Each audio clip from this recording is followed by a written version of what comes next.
Hello students, आज हम देखेंगे union of two subspaces. The union of two subspaces is a subspace under certain conditions.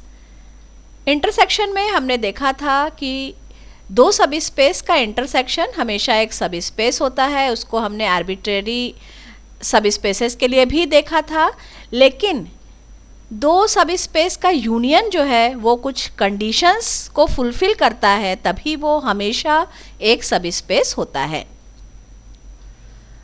तो theorem देखते हैं। The union of two subspaces is a सब space if and only if one is contained in the other. तो दो सब space का union एक सब स्पेस होगा यदि और केवल यदि वे एक दूसरे में अंतर्विष्ट हैं। तो क्योंकि यहाँ पे आपको थ्योरम में यदि और केवल यदि दिया हुआ है, तो हमेशा ऐसे थ्योरम को हम दो पार्ट में प्रूव करते हैं। हम एक वेक्टर स्पेस लेंगे, उसके दो सब स्पेसेस लेंगे और फिर एक बार इफ़ कंडीशन प्रूव करेंगे, एक बार ओनली इफ़। इफ़ कंडीशन में हम क्या करेंगे, आइए देखते हैं। तो हमने VF एक वेक्टर स्पेस लिया, W1 और W2 लिए इसके सब space.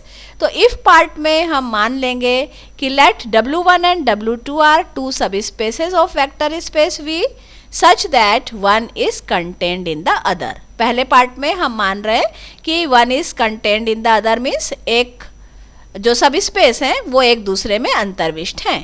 And we have to show, हमको दर्शाना क्या है, that W1 union W2 is a subspace। तो ये हमारा if पार्ट हुआ कि हमने W1 और W2 दो सब स्पेसेस ले लिए और इस प्रकार से हैं वो कि एक दूसरे में अंतर्विष्ट है। एक दूसरे में अंतर्विष्ट का मतलब है कि या तो W1 सबसेट है W2 का या W2 सबसेट है W1 का। प्रॉपर सबसेट हम बोल सकते हैं, अगर दोनों के एलिमेंट्स इक्वल हैं तो प्रॉपर सबसेट भी आप बोल सकते हैं। हमें शो करना है कि W1 यूनियन W2 जो है वो एक सब स्पेस होगा। तो क्योंकि हमने माना है कि एक दूसरे में अंतर्विष्ट है, तो हम लेते हैं कि माना W1 सबसेट है W2 का या W2 सबसेट है W1 का। इन दोनों ही केस में W1 यूनियन W2 क्या होगा ये हम देखते हैं। वेन डायग्राम से बहुत इजीली आप देख सकते हैं। देखिए यहाँ पे हम W1 ले रहे हैं सबसेट W2 का, तो हमको W1 यूनियन W2 मिल रहा है W2। यूनियन की डेफिनेशन से आप जानते हैं कि यूनियन में वो सभी एलिमेंट आते हैं जो W1 में हैं या W2 में हैं या दोनों में हैं। तो सारे वो एलिमेंट देखेंगे अगर आप, तो वो W2 सब कवर कर रहा है, तो W1 यूनियन W2 हो जाएगा W2, जबकि W1 सबसेट है W2 का। ऐसे ही अगर W2 सबसेट है W1 का, तो उस केस में यहाँ पे देखिए W2 हमने सबसेट ले लिया W1 का, तो W1 यूनियन W2 हमको मिल जाएगा W1 के इक्वल। मीन्स अगर W1 सबसेट है W2 का या W2 सबसेट है W1 का, तो उस केस में W1 यूनियन W2 हमको मिलेगा W2 या W1। और W2 या W1 दोनों ही क्योंकि वेक्टर स्पेस V के सब स्पेस हैं, इसलिए इनका जो यूनियन है वो भी हमको उसकी वैल्यू, क्योंकि W2 जब होगी तो W2 सब स्पेस है, मीन्स W1 यूनियन W2 सब स्पेस हो जाएगा। और अगर इसकी वैल्यू W1 है तो W1 यूनियन W2 की वैल्यू W1 हो गई। W1 सब स्पेस है तो W1 यूनियन W2 भी सब स्पेस हो जाएगा। तो ये हुआ हमारा पहला पार्ट, इफ पार्ट। अब हम देखेंगे only if part. Only if part में हम मान लेंगे कि W1 यूनियन W2 सब स्पेस है और हम शो करेंगे कि अगर W1 यूनियन W2 सब स्पेस है तो या तो W1 सबसेट है W2 का या W2 सबसेट है W1 का। और इसको प्रूव करने के लिए हम कॉन्ट्राडिक्शन का यूज करेंगे।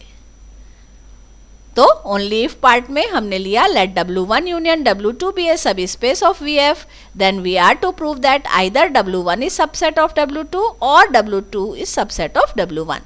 यहाँ पे हर जगह हम प्रॉपर सबसेट लेते हैं। अब हमको प्रूव करना है कि ये कॉन्ट्राडिक्शन, ऐसे हम इसको प्रूव करेंगे कि ये एक दूसरे में अंतर्विष्ट है अगर W1 यूनियन W2 सब स्पेस है तो कॉन्ट्राडिक्शन से क्योंकि हम प्रूव करेंगे तो हम मान लेंगे कि W1 सबसेट नहीं है W2 का और W2 भी सबसेट नहीं है W1 का। तो हमने लिया suppose that W1 is not a subset of W2 and W2 is not a subset of W1। यदि W1 W2 का सबसेट नहीं है तो क्या होगा, कम से कम एक एलिमेंट W1 में ऐसा होगा जो W2 में नहीं है। वैसे ही W2 सबसेट नहीं है W1 का, तो W2 में एक एलिमेंट ऐसा होगा जो कि W1 में नहीं है। तो यहाँ पे हम वही लिख रहे हैं, suppose that W1 is not a subset of W2 and W2 is not a subset of W1। तो W1 अगर सबसेट नहीं है W2 का, means there exist element alpha vector, क्योंकि हमारे वेक्टर स्पेस से आप ले रहे हैं तो वेक्टर है ये, vector alpha belongs to W1 such that alpha does not belongs to W2। Similarly, W2 is not a subset of W1. This implies there exists beta belongs to W2. Beta does not belongs to W1. अब देखिए, क्योंकि इस part में हम W1 union W2 को सब space मान के चल रहे हैं, तो रिजल्ट्स उसी के एजम्पशन से हमको प्रूव करना है कि हमारा जो अगर हम ऐसा मान के चल रहे हैं कि W1 यूनियन W2 सब स्पेस है, तो ये एक दूसरे में अंतर्विष्ट होंगे। हमको इस रिजल्ट को यूज़ करना है। तो उस रिजल्ट को यूज़ करने के लिए हम 1 और 2 से अल्फ़ा, आप देख रहे हैं कि W1 में है, तो हम बता पाएंगे कि अल्फ़ा जो है W1 यूनियन W2 में भी होगा by the definition of union. Similarly beta जो है W2 में है, तो ये बताएगा बीटा जो है W1 यूनियन W2 में है by the definition of union. लेकिन हम मान के चल रहे हैं कि W1 यूनियन W2 सब स्पेस है, इसलिए अल्फा बीटा अगर W1 यूनियन W2 में है तो अल्फा प्लस बीटा भी W1 यूनियन W2 में होगा, क्योंकि ये सब स्पेस है। सब स्पेस है तो W1 यूनियन W2 खुद एक वेक्टर स्पेस है, तो वेक्टर एडिशन से हमको मिल जाएगा alpha plus beta belongs to W1 union W2। और इस कंडीशन से हमको मिल जाएगा alpha plus beta belongs to W1 और alpha plus beta belongs to W2। ये भी हमने यूनियन की डेफिनेशन से लिखा। अब alpha plus beta belongs to W1, तो इससे हम क्या लिख सकते हैं, alpha plus beta minus alpha that is equal to beta belongs to W1। क्यों? क्योंकि W1 जो है वो एक सब स्पेस है। अल्फा अगर उसमें बिलोंग कर रहा है W1 में, तो माइनस अल्फा भी बिलोंग करेगा, और alpha plus beta minus alpha भी W1 में बिलोंग करेगा, जो कि बीटा के इक्वल है।